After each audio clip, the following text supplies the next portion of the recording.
नमस्कार, माझं नाव गजानन अर्जुन व्यवहारे पाटील, राहणार करकम.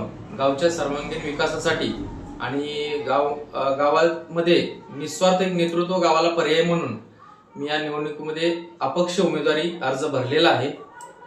या निवडणुकीमध्ये माझा मुख्य उद्देश आहे की सर्वसामान्य जनता ही त्रस्त झालेली आहे. विकास कुठेही बघायला मिळत नाही. राजकारण्यांच्या घरामध्ये विकास चाललेला आहे. तो विकास राजकारण्यांच्या घरामध्ये न जाता तो विकास गावामध्ये निर्माण करणं आणि तो गावामध्ये विकास जनतेसमोर मांडणं, यासाठी एकच माझा उद्देश असेल की निस्वार्थी आणि भ्रष्टाचार विरहित शासन व्यवस्था गावाला दाखवून देणे, एवढाच माझा उद्देश आहे. यापूर्वी सामाजिक राजकीय क्षेत्रामध्ये मी सामाजिक क्षेत्रामध्ये बऱ्यापैकी कामं केलेली आहेत आणि आंदोलनही मी उभा केलं. भ्रष्टाचाराविरोधात मी एक आंदोलन उभा केलं. मी त्या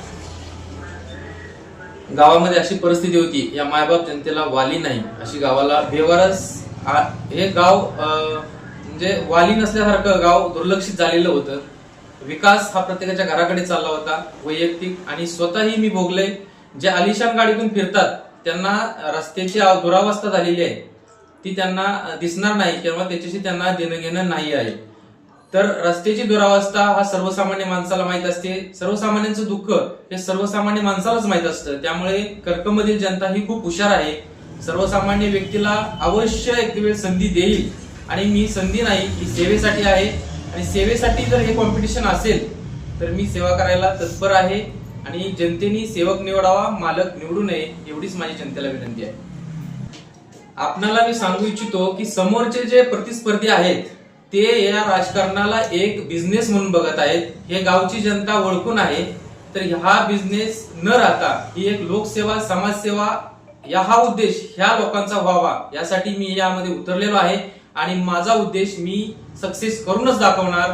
भ्रष्टाचार मुक्त गाव बनवणार, स्वच्छ सुंदर निर्मळ गाव बनवणार आणि सर्वांना सर्व सुविधा देण्यासाठी मी सदैव तत्पर असेल. पाणी असेल, स्वच्छता असेल आणि रस्ते, या मूलभूत गोष्टी गावामध्ये अतिशय सुंदरपणे बनवण्यासाठी मी सतत प्रयत्नशील असेल. मी निवडून येईल ना येईल, माझा लढा हा कायम चालू राहील आणि भ्रष्टाचार, एक रुपयाचाही भ्रष्टाचार इथून पुढे होणार नाही. आणि पाठीमागे जर केलेला असेल तो मी विकास रूपी गावाचा लुबाडलेला पैसा मी या जनतेसमोर अवश्य मी मांडेल. कागदपत्र मी काढून नावानिशी आणि जी काय कागदपत्र निघतील माहितीच्या अधिकाराखाली सर्व काही डेटा मी ओपन करत आहे आणि जनतेसमोर तो अवश्य ठेवीन. धन्यवाद. तर माझं निवडणुकीच्या उद्देशाने मी विजन अगोदर सांगितलेलंच आहे की स्वच्छ सुंदर निर्मळ गाव तयार करणे, गावचा कायापालट करणे आणि गावातील भ्रष्ट व्यवस्था संपवणे आणि सर्वसामान्यांचं दुःख हा सर्वसामान्य माणसाला माहित असतं. ते दुःख मला माहितीये. सर्वसामान्याला काय त्रास होतो तो त्रास त्यांच्या कमी करणे आणि आज ज्या लोकांना लाभ मिळणं गरजेचं आहे त्या लोकांना तो मिळत नाही.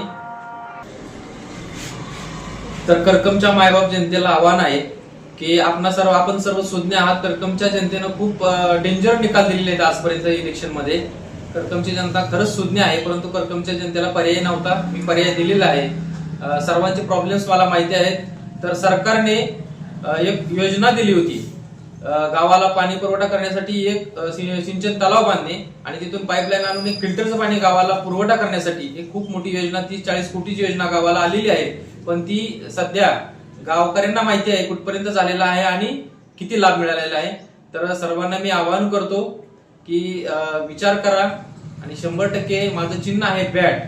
पंचायत समितीसाठी माझा अर्ज आहे आणि बॅट या चिन्ह समोरील बटन दाबून आपण सर्वांनी एक मला संधी द्यावी सेवा करण्याची आपली, एवढीच मी आपल्या सर्वांना विनंती करतो.